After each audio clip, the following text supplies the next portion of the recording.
नमस्कार। देखिए, आज के इस वीडियो में हम लोग आर्टिकल 19 और आर्टिकल 20 को कवर करेंगे। ये दोनों आर्टिकल जो है बहुत ज़्यादा इम्पोर्टेंट है। एग्जाम में इनसे बहुत ज़्यादा प्रश्न पूछा जाता है, क्योंकि किसी भी व्यक्ति को जीने के लिए जो जो अधिकार चाहिए वो सभी अधिकार जो है आर्टिकल 19 में ही दिए गए हैं। इस वजह से ये सबसे ज़्यादा इम्पोर्टेंट हो जाता है। जैसे किसी भी व्यक्ति को बोलने की आज़ादी है, बोलने की स्वतंत्रता है, प्रेस की स्वतंत्रता है, अभिव्यक्ति की आज़ादी है, घूमने की आज़ादी है, कोई भी व्यवसाय करने की आज़ादी है। तो ये सभी अधिकार जो है आर्टिकल 19 में ही दिए गए हैं। और आर्टिकल 19 का जो है बहुत सारा सब क्लॉज है और सभी के सभी इम्पोर्टेंट है। इनसे एग्जाम में प्रश्न पूछा जाता है, क्योंकि ये जो है हर नागरिक को जानना चाहिए, हर व्यक्ति को आर्टिकल 19 के बारे में जानना चाहिए, उसको इसके बारे में जानकारी होना चाहिए। इसलिए सबसे ज़्यादा इम्पोर्टेंट हो जाता है। तो आज के इस वीडियो में हम लोग इसी को कवर करने वाले हैं। तो चलिए वीडियो को शुरू करते हैं। देखिए, वीडियो में आगे बढ़ने से पहले आपको कुछ चीज़ें समझना ज़रूरी है, ताकि जब मैं आपको आर्टिकल पढ़ाऊँ तो आपको किसी तरह का दिक्कत ना आए। जैसे देखिए, आर्टिकल जो 19 है उसका जो है 6 ठो सब क्लॉज दिए गए हैं। आर्टिकल 19 का 1, आर्टिकल 19 का 2, आर्टिकल 19 का 3, ऐसे करके आर्टिकल 19 के 6 तक जो है सब क्लॉज हैं। यानी टोटल जो है 6 ठो सब क्लॉज दिए गए हैं हमारे संविधान में। अब जो आर्टिकल 19 का 1 है उसका भी 6 ठो सब क्लॉज है। आर्टिकल 19 1 का ए, आर्टिकल 19 1 का बी, आर्टिकल 19 1 का सी, ऐसे करके जी तक है। आर्टिकल 19 1 का जी तक, जैसा कि आप देख रहे हैं। और इन्हीं सब में जो है जितने भी अधिकार हैं सभी के सभी अधिकार इसमें दे दी गई है।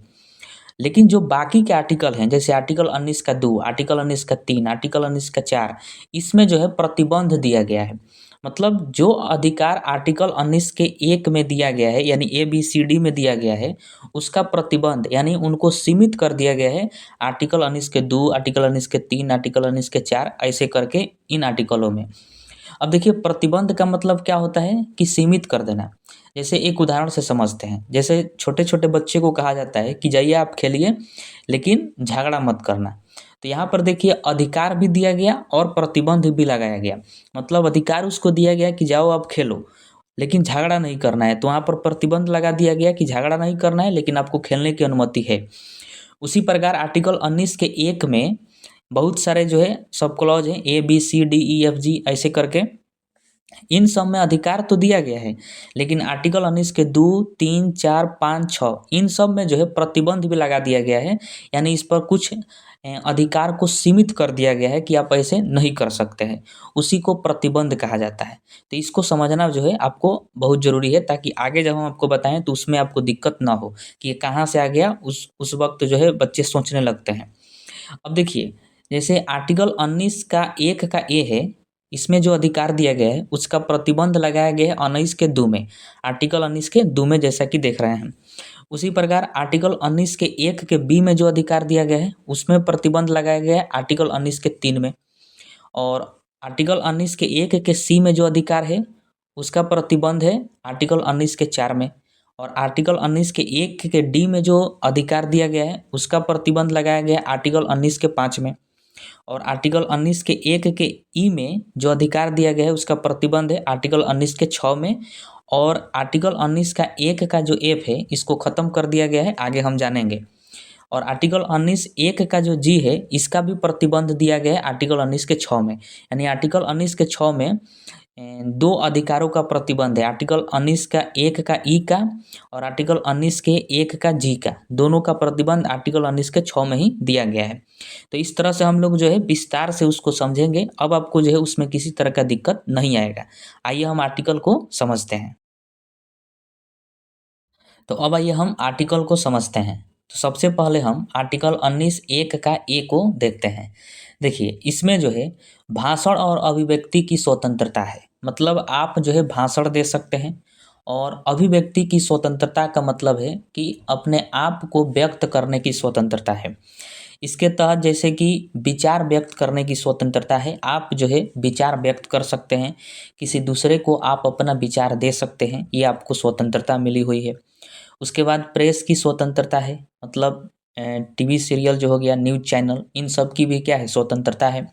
आप खबर मुहैया करा सकते हैं, न्यूज़ दिखा सकते हैं, खबर को जो है पूरे देश में प्रसारित कर सकते हैं, ये आपको दिया गया है स्वतंत्रता, प्रेस की स्वतंत्रता है। उसके बाद जो है आरटीआई फाइल करने का स्वतंत्रता है, यानी राइट टू इन्फॉर्मेशन।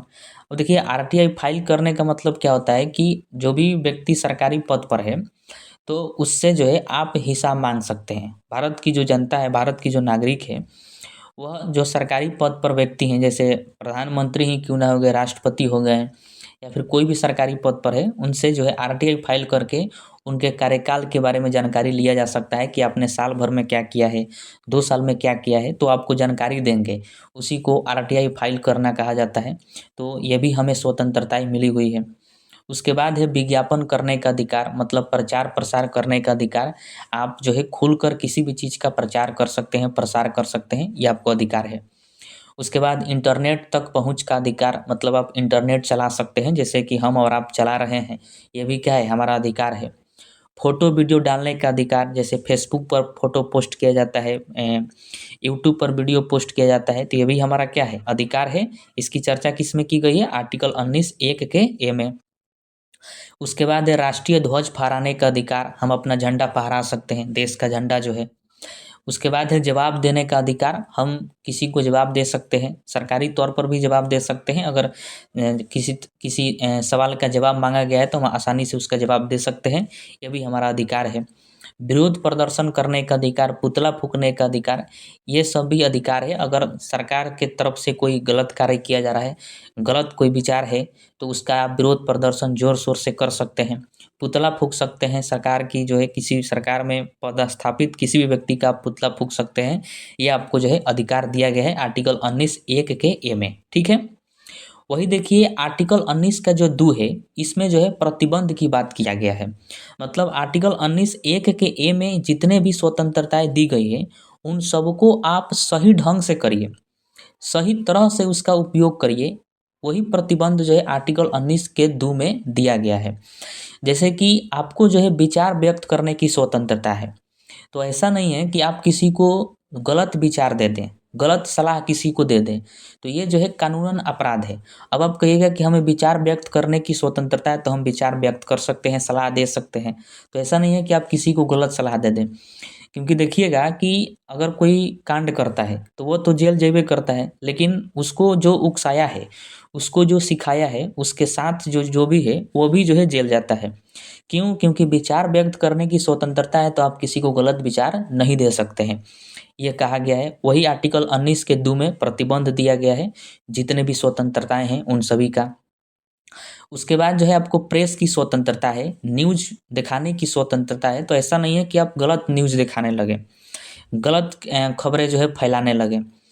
तो उसी का प्रतिबंध दिया गया आर्टिकल 19 के 2 में कि आप गलत तरीक़ा से नहीं कर सकते हैं। प्रेस की स्वतंत्रता है, तो आप सही से करिए। जैसे मीडिया वालों के है कि आप कहीं पर भी जाकर जो है खबरें बता सकते हैं, खबरें जो है दिखा सकते हैं, किसी से भी सवाल कर सकते हैं। प्रेस को स्वतंत्रता दिया गया है, मीडिया को स्वतंत्रता दिया गया है। तो अब ऐसा नहीं है कि वो किसी के बेडरूम में घुस जाए, ऐसा नहीं कर सकता है, क्योंकि वही प्रतिबंध जो है आर्टिकल 19 के 2 में दिया गया है। उसी प्रकार जो है विज्ञापन करने का अधिकार है, तो आप विज्ञापन करिए, अपने कंपनी का प्रचार प्रसार करिए, आप या फिर आपसे जो भी रिलेटेड है उन सब का प्रचार प्रसार करिए। ऐसा नहीं है कि आप अश्लील प्रचार करने लगें, गलत चीज़ों का प्रचार आप करने लगें, दारू का प्रचार करने लगे, गांजा, अफीम, हीरोइन, इन सब का भी प्रचार आप करने लगें, तो ये जो है गलत है। वैसा विज्ञापन नहीं किया जाएगा, उसी का प्रतिबंध है आर्टिकल 19 के 2 में। उसके बाद है कि इंटरनेट तक पहुँचने का अधिकार। अब मान लीजिए आपको है कि आप इंटरनेट चला सकते हैं, अब आप जो है साइबर ठगी करने लगे, साइबर क्राइम की दुनिया में आप आ गए और कह रहे हैं कि हमें इंटरनेट चलाने का अधिकार है। तो इंटरनेट चलाने का अधिकार है, तो आप अच्छे से चलाइए। इंटरनेट का आप सही उपयोग करिए, जिससे समाज में सुधार हो सके। कि आप साइबर क्राइम चलाइएगा, तो ये तो अपराध है, वही प्रतिबंध इसमें दिया गया है। उसके बाद फ़ोटो वीडियो डालने का अधिकार है, तो आप किसी के प्राइवेसी से खिलवाड़ करिएगा, किसी के प्राइवेट वीडियो, प्राइवेट फ़ोटो जो है आप पोस्ट करने लगिएगा, तो ये भी अपराध है। राष्ट्रीय ध्वज फहराने का अधिकार है, तो इसका मतलब ये नहीं है कि आप पाकिस्तान का ध्वज फहराने लगे और कहिएगा कि हमें राष्ट्रीय ध्वज फहराने का अधिकार है, तो हम किसी भी देश का ध्वज फहरा सकते हैं। तो ये वही प्रतिबंध जो आर्टिकल 19 के 2 में है कि आपको रोका भी गया है और आपको अधिकार भी दिया गया है। जवाब देने का अधिकार है, तो आप किसी को गलत जवाब नहीं दे सकते हैं। जैसे कोई कुछ पूछा तो आप उसको गाली देने लगे, या फिर कुछ सरकारें के द्वारा कुछ पूछा गया तो आप उसको जो है गलत ढंग से जवाब देने लगे, तो ये आपको नहीं है। उसके बाद है कि विरोध प्रदर्शन करने का अधिकार। तो विरोध प्रदर्शन करना है, अगर मान लीजिए कोई समाज में गलत गलत ही कार्य हुआ है या फिर सरकार के द्वारा ही हुआ है, तो आप उसका विरोध जो है खुले करिए, एकदम अच्छे से करिए, क्योंकि विरोध करना ज़रूरी है गलत चीज़ों का। तो ऐसा नहीं है कि आप जो है उग्रवादी हो जाएँ, किसी चीज़ को जलाने लगे, सरकारी संपत्ति को जो है नष्ट करने लगे, पूरा आग लगा दें, फूँक-फाँक दें सब। ऐसा विरोध प्रदर्शन आप नहीं कर सकते हैं। वही प्रतिबंध आर्टिकल 19 के 2 में है। सभी डिस्ट्रिक्ट में ह बड़े-बड़े शहरों में विरोध प्रदर्शन करने के लिए अलग से एक जगह होता है, अलग एक फ़ील्ड होता है, वहाँ पर आप विरोध प्रदर्शन कर सकते हैं। तो जितने अधिकार दिए गए हैं आर्टिकल 19 एक के ए में, उनका प्रतिबंध है कि आप इन सबको जो है सही ढंग से करिए। अगर गलत करिएगा तो वो अपराध है, आप जेल भी जा सकते हैं, जुर्माना भी लग सकता है और भी विभिन्न तरह की सज़ाएँ हो सकती है। ठीक है? उसके बाद है आर्टिकल 19 एक का बी। इसमें कहा गया है कि आप जो है सभा कर सकते हैं, सम्मेलन कर सकते हैं, ये आपको स्वतंत्रता है। बहुत सारे व्यक्तियों के द्वारा जो है सभा और सम्मेलन किया जाता है। अपने-अपने गाँव पंचायतों में देखे होंगे आप कि मुखिया जी के द्वारा, सरपंच के द्वारा जो है किसी बात पर मंथन किया जाता है, तो सभा किया जाता है, जिसमें गाँव के बहुत सारे वरिष्ठ लोग वहाँ पर होते हैं, उपस्थित होते हैं। या फिर राजनीतिक पार्टियों के द्वारा देखिएगा कि जब चुनाव आता है तो बहुत सारे सभा और सम्मेलन होते हैं। तो किसी भी विशेष बात पर या फिर धर्म के अनुसार हो या फिर किसी भी मुद्दे पर बात हो, तो उसके लिए सभा और सम्मेलन किया जाता है लोगों के द्वारा। तो यह अधिकार हमको दिया गया है संविधान के द्वारा, आर्टिकल 19 एक के बी में है, ये सबको जानना चाहिए। अब देखिए इसी का प्रतिबंध जो है आर्टिकल 19 के 3 में दिया है, क्योंकि आर्टिकल 19 का 2 हम लोग पढ़ चुके हैं, उसमें आर्टिकल 19 एक के ए का प्रतिबंध दिया था और आर्टिकल 19 के 3 में जो है आर्टिकल 19 एक के बी का प्रतिबंध है। यानी कहा गया है कि आपको सभा और सम्मेलन करने का अधिकार है, लेकिन आप शांतिपूर्ण सभा और सम्मेलन करिए, बिना हथियार के। ऐसा नहीं है कि आप हथियार लेकर सभा में बैठे हैं और आपके खिलाफ अगर कोई बोला या फिर आपकी बातों को अगर वो नहीं माना, तो आप उसको ठाएँ से गोली मार दिए। ऐसा आप नहीं कर सकते हैं। बिना हथियार के आपको सभा करना होगा, सम्मेलन करना होगा, यानी शांतिपूर्ण करना होगा, सही ढंग से करना होगा। गलत तरीकों से आप नहीं कर सकते हैं। अगर ऐसा करते हैं तो ये कानूनन अपराध है, आपको जेल भी हो सकता है। यही प्रतिबंध जो है आर्टिकल 19 के 3 में दिया गया है। ठीक है? तो आर्टिकल 19 के 3 में जो है प्रतिबंध दिया गया है कि आप सभा और सम्मेलन जो है बिना हथियार के कर सकते हैं, ठीक है? उसके बाद अगला आर्टिकल है आर्टिकल 19 एक का सी। इसमें कहा गया है कि संघ या संगठन बनाने की आपको स्वतंत्रता है। जैसे कि आप राजनीतिक पार्टी बना सकते हैं, अगर आपको मन है कि हम अपना राजनीतिक पार्टी बनाएँ, जैसे बहुत सारे राजनीतिक पार्टियाँ हैं, तो ऐसे भी आप राजनीतिक पार्टी बना सकते हैं। आप अपना कोई कंपनी खोल सकते हैं, फर्म खोल सकते हैं, समिति का गठन कर सकते हैं आप अपना स्वयं का, या फिर संगठन कोई बना सकते हैं। इन सबको गठित करने का जो है आपको अधिकार दिया गया है आर्टिकल 19 एक के सी में, इसको ध्यान रखिएगा, ठीक है? अब देखिए वही जो है इसका प्रतिबंध भी किया गया है आर्टिकल 19 के 4 में। आर्टिकल 19 के 3 हम लोगों ने देखा। आर्टिकल 19 के 4 में जो बातें आर्टिकल 19 के 1 के सी में कहा गया है, उसका प्रतिबंध है 19-4 में। इसमें कहा गया है कि आपको जो भी संघ बनाना हो, जो भी संगठन बनाना हो, आप अच्छा बनाइए, जो समाज को सही आईना दिखा सके। आने वाले भविष्य को सही आईना दिखा सके, समाज के लिए सही हो, समाज को आगे ले जा सके, देश को आगे ले जाए, वैसा संगठन या फिर संघ का आप निर्माण करिए, गठन करिए। ऐसा नहीं है कि आप आतंकवादी संगठन बनाने लगें, कि आप आतंकवादियों को उसमें पोसने लगे और देश के खिलाफ ही उसको खड़ा करने लगे। वैसा संगठन अगर आप बनाइएगा, यदि अगर आप पकड़ा जाइएगा, तो फिर आपका खैर नहीं है। यही जो है प्रतिबंध है। उसी तरह आपको राजनीतिक पार्टी बनाने का अधिकार है, तो अच्छा राजनीतिक पार्टी बनाइए। ऐसा नहीं है कि जो हमारा पड़ोसी देश, दुश्मन देश है, उसके साथ आपका सहयोग हो, वैसा आप नहीं बना सकते हैं। उसी प्रकार मान लीजिए कि आपको संघ या फिर संगठन बनाने का अधिकार है, आपने पढ़ लिया और फिर आप जो है शूटरों का संघ बनाने लगे, शूटरों का आप संगठन बनाने लगे और सुपारी लेकर किसी-किसी का मर्डर करने लगे, तो अगर आप पकड़ा जाइएगा तो फिर आपका खैर नहीं है। तो वही प्रतिबंध जो है इसमें दिया गया 19 के 4 में, कि आप संघ या फिर संगठन बना सकते हैं, देश के अंदर हैं तो आपको ये स्वतंत्रता है। अच्छा संगठन बनाइए जो समाज को, देश को आगे ले जाए। ऐसा नहीं है कि आप गलत संगठन बनाइए। ये आपको अधिकार नहीं है, वही प्रतिबंध किया गया है आर्टिकल 19 के 4 में। उसके बाद अगला आर्टिकल है आर्टिकल 19 एक का डी। इसमें कहा गया है कि भारत के किसी भी क्षेत्र में आने-जाने का अधिकार है। मतलब आप भारत में कहीं पर भी आ जा सकते हैं, ये आपको अधिकार दिया गया है। अगर आप बिहार के निवासी हैं तो आप गुजरात जा सकते हैं, उत्तर प्रदेश जा सकते हैं, पंजाब जाइए, कहीं पर भी आप आ जा सकते हैं, घूम फिर सकते हैं, इसमें कोई दिक्कत नहीं है। यही आपको अधिकार दिया गया है, ये आपको जानना ज़रूरी है। इसका ज़िक्र किसमें किया गया है, तो आर्टिकल 19(1) के डी में किया गया है। वही जो है इसका प्रतिबंध भी दिया गया है आर्टिकल 19 के 5 में। यानी 19 के 5 में इसका प्रतिबंध देते हुए कहा गया है कि जहाँ पर सरकारी तौर पर मना हो, कानूनी तौर पर मना हो, तो वहाँ पर आप नहीं जा सकते हैं। आपको घूमने-फिरने की, कहीं पर आने-जाने की भारत में आज़ादी तो है, लेकिन जहाँ पर आपको सरकार द्वारा मना कर दिया गया है, कुछ समय के लिए या फिर परमानेंटली बैन लगा दिया गया है कि आप वहाँ पर नहीं जा सकते हैं, तो आप वहाँ पर नहीं जा सकते हैं।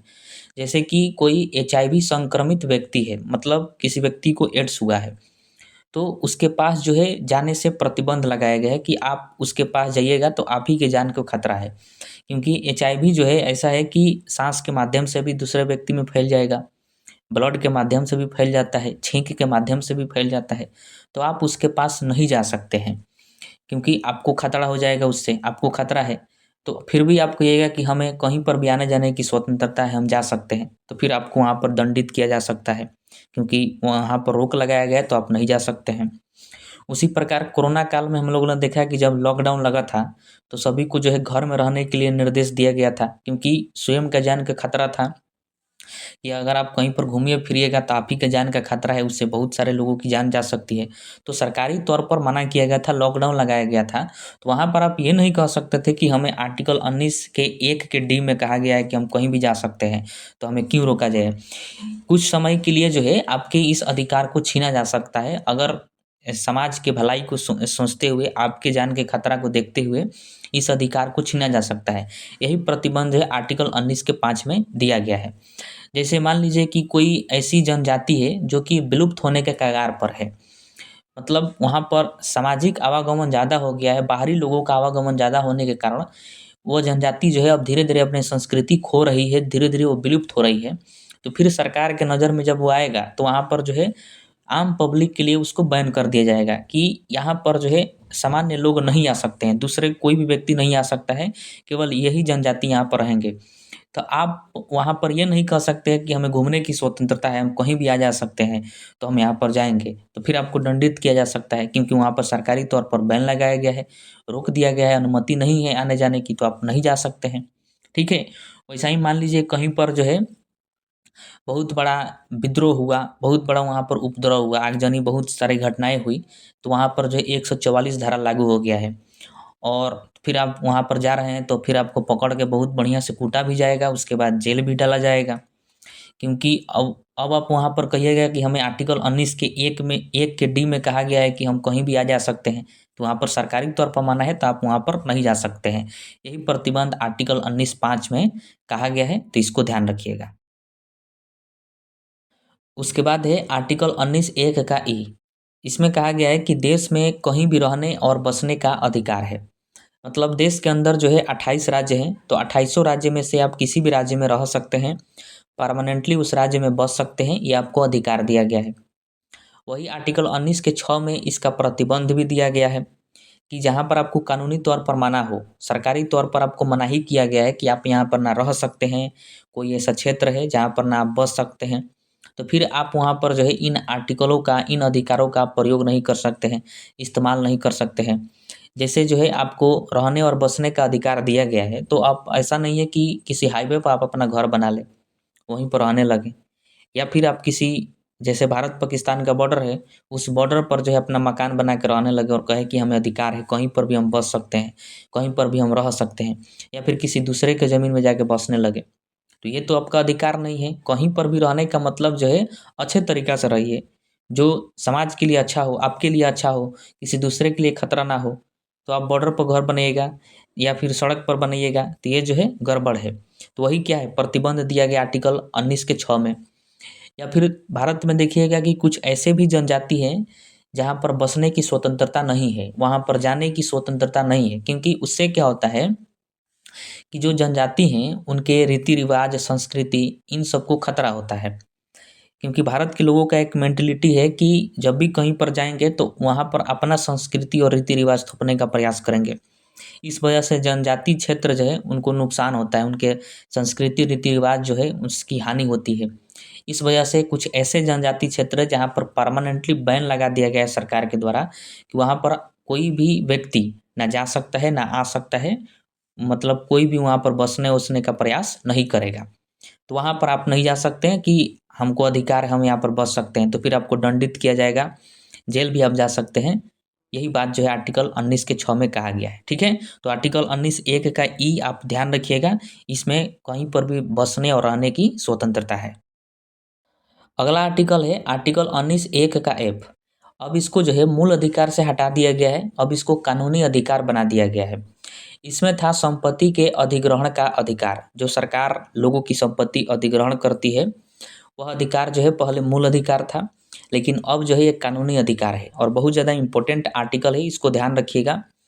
आपसे पूछा जाता है कि इसको कब हटाया गया था, तो ध्यान रखिएगा 44वां संविधान संशोधन जो हुआ था 1978 में, उस वक्त जो है संपत्ति के अधिग्रहण का अधिकार को मूल अधिकार से हटा के कानूनी अधिकार बना दिया गया और इसको आर्टिकल 300 के क में जोड़ दिया गया। तो वेरी वेरी इंपॉर्टेंट है। अब यह मूल अधिकार नहीं है, लेकिन बहुत ज़्यादा इससे प्रश्न पूछा जाता है कि संपत्ति के अधिकार को कब हटाया गया मूल अधिकार से, तो 44वां संविधान संशोधन 1978 द्वारा और आर्टिकल 300 के क में जोड़ दिया गया और कानूनी अधिकार बना दिया गया, ठीक है। उसके बाद आर्टिकल है आर्टिकल 19(1) का जी। इसमें कहा गया है कि कहीं भी व्यवसाय करने की स्वतंत्रता है, आप भारत में कहीं पर भी अपना कारोबार कर सकते हैं, आप अपना व्यवसाय कर सकते हैं, ये आपको स्वतंत्रता दी गई है आर्टिकल 19(1) के जी में। अब देखिए व्यवसाय करना, कारोबार करना जो है ये जीने के लिए बहुत ज़्यादा ज़रूरी होता है किसी भी व्यक्ति के लिए, तो जी से जीने के लिए ज़रूरी है और आर्टिकल 19(1) के जी में ही इसकी बात की गई है कि आप व्यवसाय कर सकते हैं। तो इस तरह से आप इसको रिलेट करके याद करिएगा, आपको याद हो जाएगा, ठीक है। अब वही देखिए इसका प्रतिबंध भी दिया गया है आर्टिकल 19 के 6 में ही। इसके पहले हम लोग आर्टिकल 19(1) के ई पढ़े थे, तो उसका भी प्रतिबंध आर्टिकल 19 के 6 में दिया गया था और जी का भी प्रतिबंध जो है आर्टिकल 19 के 6 में ही है, तो इसको आप ध्यान रखिएगा। अब इसी में कहा गया है कि आप व्यवसाय करिए तो अच्छा व्यवसाय करिए, ऐसा नहीं है कि आप कट्टा का व्यापार करने लगे, जो कि कट्टा होता है ना, बंदूक गोली ये सब वाला, ये सब आप व्यापार नहीं कर सकते हैं। अब आप कहिएगा कि हमें व्यवसाय करने की स्वतंत्रता है तो हम किसी चीज़ का भी व्यवसाय कर सकते हैं, तो लेकिन आप इसका व्यवसाय नहीं करिएगा, इससे जो है लोगों की जान की खतरा है, आपके जान को खतरा है। अब आप बम बारूद बनाने लगे, इसका व्यवसाय कारोबार करने लगे, तो ये भी क्या है, गड़बड़ है, ये कानूनन अपराध है, आप जेल भी जा सकते हैं, जुर्माना भी लग सकता है, बहुत सारी सजाएँ भी हो सकती है। तो व्यवसाय करना है, कारोबार करना है तो आप अच्छा व्यवसाय करिए। अब इसी में प्रतिबंध में ही कहा गया है कि अगर राज्य चाहे, अब राज्य का मतलब आप समझते हैं, राज्य मतलब जिसको भी सरकारी अधिकार प्राप्त है, कानूनी अधिकार प्राप्त है, तो वो सब राज्य हो गए, स्टेट हो गए। तो अगर राज्य चाहें तो आपकी जो है कोई भी व्यवसाय आपसे कराने से पहले योग्यता मांग सकता है, मतलब डिग्री की मांग कर सकता है। जैसे कि डॉक्टर आपको बनना है, तो आप ऐसे ही नहीं लगिएगा कि अपना एक क्लिनिक खोलें और लगे अपनी डॉक्टरी चालू कर दिए, चीर-फाड़ चालू कर दिए, ऐसा नहीं कर सकते हैं। आपको अगर डॉक्टर का व्यवसाय करना है, डॉक्टर बनना है, तो सबसे पहले आप एमबीबीएस करिए। एमबीबीएस करके पढ़ाई-लिखाई अच्छे से करिए, उसमें नॉलेज लीजिए, बहुत सारे तरीके के नॉलेज होते हैं, उन सभी नॉलेज को इकट्ठा करिए, तब आप डॉक्टर बन सकते हैं, तब तो आप सही से इलाज करिएगा समाज में। अगर आप ऐसे ही क्लिनिक खोल के, हॉस्पिटल खोल के बैठ गए, तब तो ऐसे ही लोगों को मार डालिएगा। तो आप इसमें ये प्रतिबंध में ही कह दिया गया है कि अगर आपको व्यवसाय करना है तो कुछ व्यवसाय में आपको डिग्री की आवश्यकता पड़ेगी, जैसे इंजीनियर हो गए। अब मान लीजिए कि सिविल इंजीनियर है, तो आप सिविल इंजीनियर ऐसे ही टोपी पहन के बन गए और घर बनवा दिए, किसी का बिल्डिंग बनवा दिया, पता चला 2 दिन में बिल्डिंग धँस गया, पुल धँस गया, तो इसका ज़िम्मेवार कौन होगा? तो इसमें डिग्री यानी योग्यता की आपकी आवश्यकता पड़ेगी। तो वही निर्देश दिया गया आर्टिकल 19(6) में कि अगर राज्य चाहे तो आपसे योग्यता यानी डिग्री माँग सकता है, तब जाके आपको व्यवसाय या फिर व्यापार करने की आपको अनुमति दी जाएगी। उसी में कहा गया है कि सरकार द्वारा निर्धारित उम्र सीमा के नीचे का महिला हो चाहे पुरुष हो, आप उससे व्यापार या फिर व्यवसाय नहीं करा सकते हैं। जैसे उम्र निर्धारित कर दिया गया है कि 18 वर्ष से अगर कम आयु के कोई भी व्यक्ति है, महिला हो चाहे पुरुष हो, तो आप उससे कोई भी कार्य नहीं करवा सकते हैं। जैसे इसीलिए कोई भी किसी भी कंपनी में अगर आप जाइएगा तो वहाँ पर सबसे पहले आपसे आधार कार्ड माँगा जाएगा कि आपका उम्र कितना है। अगर आपका उम्र 18 वर्ष है या फिर 18 वर्ष से ज़्यादा है, तभी आपको काम पर रखा जाता है, अन्यथा भगा दिया जाता है कि आपका उम्र नहीं है काम करने का। क्योंकि ये क्या है, कानूनन अपराध है। खतरनाक काम में भी आपको नहीं लगाया जा सकता है। कोई महिला है चाहे पुरुष है, अगर उसका उम्र जो है 18 वर्ष से कम है, तो उसको कोई भी खतरनाक काम उससे नहीं करवा सकते हैं, क्योंकि यही प्रतिबंध जो है आर्टिकल 19 के 6 में दिया गया है। कोई महिला जो है प्रेग्नेंट है, तो उससे भी आप खतरनाक कार्य नहीं करवा सकते हैं, क्योंकि यह भी प्रतिबंध है कि आप व्यवसाय करिए, व्यापार करिए, जो करना है आपको आसानी से करिए, अच्छे से करिए, लेकिन आप गलत तरीका से नहीं कर सकते हैं, यही प्रतिबंध है इसमें। ठीक है? अब आइए हम आर्टिकल 20 को समझते हैं। देखिए, आर्टिकल 20 में कहा गया है अपराधों के लिए दोष सिद्धि से संरक्षण। मतलब हमारे संविधान में अपराधियों को भी संरक्षण प्राप्त है। मतलब कोई व्यक्ति अगर अपराध कर दिया तो उसको भी संरक्षण दिया जाएगा। अब कैसे संरक्षण दिया जाएगा? तो देखिए, आर्टिकल 20 का जो है 3 ठो सब क्लॉज है। आर्टिकल 20 का 1, आर्टिकल 20 का 2 और आर्टिकल 20 का 3। आइए उसको एक-एक करके समझते हैं और बहुत ज़्यादा इम्पोर्टेंट है, ध्यान से इसको समझिएगा। आर्टिकल 20 के 1 में कहा गया है पूर्वव्यापी कानूनों के विरुद्ध संरक्षण। इसका मतलब हुआ कि किसी व्यक्ति को अपराध के समय विद्यमान दंड ही दिया जा सकता है, न कि पहले और ना ही बाद में। मतलब कोई व्यक्ति अगर मान लीजिए कोई अपराध किया, तो जो भी अपराध किया है उस अपराध के लिए जो वर्तमान में सज़ा है, वही सज़ा उसको दिया जाएगा। कोई पहले का सज़ा नहीं दिया जाएगा, जो राजा रजवाड़ों के समय था, मगध काल में जो सज़ा था, उस तरह के सब सज़ा नहीं दिया जाएगा। अंग्रेज़ों के समय जो सज़ा था, वह सज़ा नहीं दिया जाएगा, और ना ही जो भविष्य में सज़ा आने वाला है, वह सज़ा दिया जाएगा। जो वर्तमान में विद्यमान है, वही सज़ा उसको दिया जाएगा। जैसे कोई व्यक्ति मान लीजिए चोरी किया, 2026 में चोरी किया है, तो 2026 में चोरी के लिए जो सज़ा है, वही सज़ा उसको दिया जाएगा। ऐसा नहीं है कि अंग्रेज़ों के समय का जो है सज़ा है, वो उस पर थोप दिया जाए, वह सज़ा उसको दिया जाए। या फिर जो भविष्य में आने वाला है, 2030 में कोई सज़ा आएगा, 2035 में कोई आएगा चोरी के लिए, वह सज़ा उसको अभी दे दी जाए, ऐसा नहीं कर सकते हैं। अभी अपराध किया है, अभी इसके लिए जो सज़ा है, वही सज़ा दिया जाएगा। दूसरा कोई सज़ा उसको नहीं दिया जा सकता। उसी को कहा जाता है पूर्वव्यापी कानूनों के विरुद्ध संरक्षण, और इसकी चर्चा आर्टिकल 20 के 1 में किया गया है। ठीक है? उसके बाद है आर्टिकल 20 का 2। इसमें कहा गया है कि दोहरी क्षति यानी दोहरी सज़ा से संरक्षण प्राप्त है। मतलब किसी व्यक्ति को 2 बार सज़ा नहीं दिया जा सकता है, उससे उसको बचाया गया है आर्टिकल 20 के 2 में। जैसे कोई व्यक्ति कोई अपराध किया और उसमें उसको सज़ा हो गया, और जब वो सज़ा काट कर आया, तो फिर उसी अपराध में जाकर फिर केस ठोकाएँ और फिर कह रहे हैं कि एक बार और सज़ा हो इसको, तो ऐसा नहीं हो सकता है, क्योंकि उसी केस में वह एक बार सज़ा काट कर चला आया है। जैसे मान लीजिए किसी की भैंस चोरी हुई और चोर पकड़ा गया, चोर को सज़ा भी हो गया, मान लीजिए 2 साल का उसको सज़ा हुआ, और 2 साल जो है वो सज़ा काट कर फिर बाहर आया, तो फिर भैंस वाला जाकर केस कर दिया कि हमारे 2 साल पहले ये भैंस चुराया था, तो फिर उसको दोबारा सज़ा नहीं होगा, क्योंकि वो 2 साल की सज़ा काट कर आ गया है चोरी के मामला में, भैंस चोरी के मामला में, तो फिर उसको दोबारा नहीं होगा। यही बात आर्टिकल 20 के 2 में कहा गया है। दोहरी क्षति यानी दोहरी सज़ा से संरक्षण प्राप्त, यानी अपराधियों को एक संरक्षण दिया गया है कि आपको दोबारा सज़ा ना काटना पड़े। वही बात इसमें कहा गया है। और इस वीडियो का लास्ट आर्टिकल है आर्टिकल 20 का 3। इसमें है स्व अभिशंसन से संरक्षण। इसका मतलब हुआ कि आप जो है खुद गवाही नहीं दे सकते हैं, और ना ही आपको कोई गवाही देने पर मजबूर कर सकता है। यही बात जो है आर्टिकल 20 के 3 में कहा गया है। इसीलिए न्यायालय जो है खुद आपके गवाही को नहीं मानता है। अगर आप न्यायालय में जाके खुद अपना गवाही दीजिएगा कि हमने ये नहीं किया है या फिर हमने ऐसा किया है, तो न्यायालय द्वारा ये जो है ये नहीं माना जाता है, क्योंकि आर्टिकल 20 के 3 में ही कह दिया गया है कि स्व अभिशंसन से संरक्षण। मतलब आप अपना खुद गवाही नहीं दे सकते हैं, और ना ही आपको कोई मजबूर कर सकता है गवाही देने के लिए। इसीलिए न्यायालय भी आपकी गवाही को नहीं मानता है।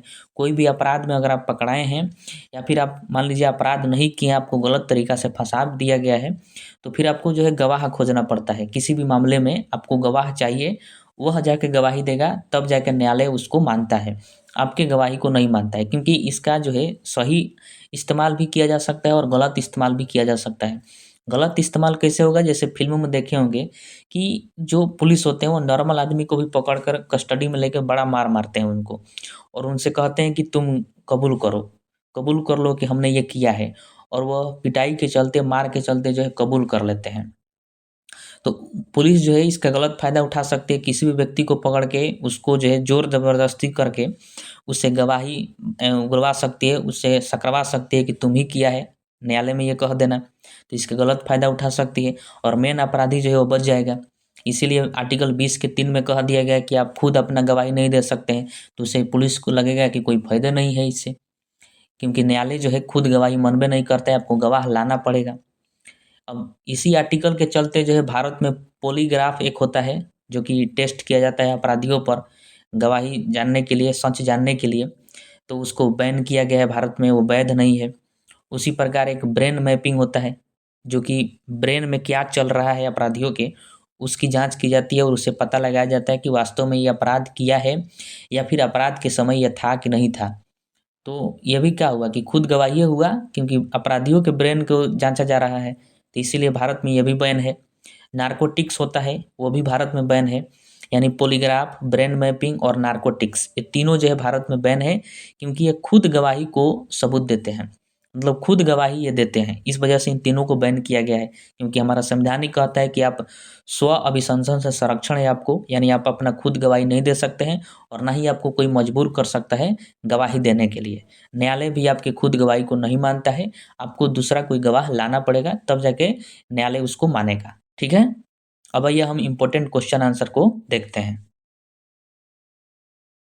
अब आइए हम इम्पोर्टेंट क्वेश्चन को देखते हैं, जो कि प्रीवियस ईयर में पूछे गए हैं और बहुत ज़्यादा इम्पोर्टेंट है। अगर इसका आंसर आपको पता है तो आप जो है इसको बता सकते हैं, आप इसको अच्छे से बनाइएगा। देखिए, पहला प्रश्न कह रहा है कि अनुच्छेद 19 के अंतर्गत कौन-सा स्वतंत्रता का अधिकार नहीं है? मतलब आपको बताना है कि 19 के जो आर्टिकल 19 है, उसमें कौन से जो है स्वतंत्रता नहीं दी गई है, वो आपको बताना है। 4 ऑप्शन दिया गया है। पहला ऑप्शन है कि संघ या संगठन की रचना का अधिकार, ये आर्टिकल 19 में है, यह अधिकार हमको है। ऑप्शन बी है कि भाषण एवं अभिव्यक्ति की स्वतंत्रता, यह भी अधिकार है आर्टिकल 19 में। ऑप्शन सी है व्यक्तिगत स्वतंत्रता का अधिकार, यह अधिकार जो है आर्टिकल 19 में नहीं है। ऑप्शन डी है निवास एवं बसने का अधिकार, यह भी अधिकार है, हम कहीं पर भी बस सकते हैं। तो ए, बी और डी ये तीनों अधिकार हैं। ऑप्शन सी ये वाला अधिकार नहीं है, व्यक्तिगत स्वतंत्रता का अधिकार आर्टिकल 19 में नहीं दिया गया है, तो इसका right answer option number C हो जाएगा। उसके बाद प्रश्न है कि एकत्रित होने के नागरिकों के अधिकार पर लागू बुनियादी शर्त यह है कि सभा होनी चाहिए। मतलब आपको बताना है कि सभा कैसी होनी चाहिए। ऑप्शन है रचनात्मक उद्देश्यों के लिए, शांतिपूर्ण और शस्त्र विहीन, अहिंसक और शांतिपूर्ण। तो मैंने आपको बताया था कि जो भी सभा या फिर सम्मेलन हो वह शांतिपूर्ण होना चाहिए, बिना हथियार के होना चाहिए। तो ऑप्शन बी इसका राइट आंसर हो जाएगा, शांतिपूर्ण और शस्त्र विहीन होना चाहिए। तो right answer option number B. उसके बाद प्रश्न है कि भारत के संविधान का निम्नलिखित में से कौन सा अनुच्छेद प्रेस की स्वतंत्रता से संबंधित है? मतलब प्रेस की स्वतंत्रता का अधिकार जो है किस आर्टिकल में है? तो मैंने आपको बताया आर्टिकल 19 में इसका अधिकार दिया गया है। तो right answer option number A हो जाएगा। अगला प्रश्न है कि उच्चतम न्यायालय की व्यवस्था अनुसार निजी भवनों के ऊपर राष्ट्रीय झंडे को फहराने डैश के तहत हर नागरिक का मौलिक अधिकार है। मतलब राष्ट्रीय झंडा जो है हम किस अधिकार के तहत, किस आर्टिकल के तहत फहरा सकते हैं? तो आर्टिकल 19 एक का ए में कहा गया था कि आपको झंडा लहराने की स्वतंत्रता है, प्रेस की स्वतंत्रता है, बोलने की स्वतंत्रता है, जवाब देने की स्वतंत्रता है और विचार व्यक्त करने की स्वतंत्रता है। उसके बाद विरोध प्रदर्शन, पुतला फूँकने की स्वतंत्रता, ये सब स्वतंत्रताएँ दी गई थी आर्टिकल 19 के 1 में, 1 के ए में। तो इसका right answer option number B हो जाएगा। उसके बाद प्रश्न है कि अपराधों की दोषसिद्धि के संबंध में भारतवर्ष के अंतर्गत निम्नलिखित में से कौन सा कथन सही है? हमने आर्टिकल 20 में पढ़ा कि अपराधों की दोषसिद्धि के संबंध जो है आर्टिकल 20 में ही था। तो उसी को बताना है कि इनमें से कौन जो है सही है। ऑप्शन ए कह रहा है कि भारत के संविधान में दोहरे दंड का प्रावधान नहीं पाया जाता है, ये बिल्कुल सही है। एक गलती के लिए एक ही सज़ा होता है, दोबारा सज़ा उसके लिए नहीं होता है। तो ऑप्शन ए सही है। ऑप्शन बी कह रहा है कि संविधान में अपराध से अधिक दंड से सुरक्षा दी गई है। ये भी सही है। अपराध जो है कम रोका गया है, दंड से ज़्यादा उसको सुरक्षा दिया गया है कि किसी व्यक्ति को गलत तरीक़े से दंड न दिया जाए या फिर गलत उसको न फँसाया जाए। तो ऑप्शन बी भी सही है। ऑप्शन सी कह रहा है कि देश में उसी अपराध के लिए एक सरकारी कर्मचारी के विरुद्ध न्यायिक तथा विभागीय कार्रवाई की जा सकती है। ये भी सही है। कोई भी अपराध किया हो, चाहे वो सरकारी कर्मचारी हो, चाहे कोई आम व्यक्ति हो, सबके लिए कानून बराबर है। तो आर्टिकल सी भी इसका जो है सही है, यानी तीनों सही है। तो राइट आंसर क्या हो जाएगा? ऑप्शन नंबर डी, उपयुक्त में से एक से अधिक इसमें क्या है? सही है। अगला प्रश्न है कि भाषण और अभिव्यक्ति की स्वतंत्रता का अधिकार प्रदत्त है। मतलब भाषण और अभिव्यक्ति की स्वतंत्रता किस में दिया गया है? तो आर्टिकल 19 में दिया गया है। आर्टिकल 19 एक के ए में ही कहा गया था कि भाषण देने की स्वतंत्रता, अभिव्यक्ति की स्वतंत्रता है। तो right answer option number A हो जाएगा। और सबसे लास्ट प्रश्न है कि भारतीय संविधान के किस अनुच्छेद में अपराधों के लिए दोष सिद्धि से संरक्षण है? मतलब अपराधों के लिए दोष सिद्धि से संरक्षण हम लोगों ने किस आर्टिकल में पढ़े? तो आर्टिकल 20 में। तो right answer option number B हो जाएगा। आर्टिकल 20 में ही अपराधों से दोष सिद्धि से संरक्षण दिया गया है। ठीक है, तो ये सभी जो है इंपॉर्टेंट क्वेश्चन है। और भी आप जो है बहुत सारे इंपॉर्टेंट क्वेश्चन को बना सकते हैं थ्योरी पढ़ने के बाद, और भी आगे लगातार इसका वीडियो आता रहेगा।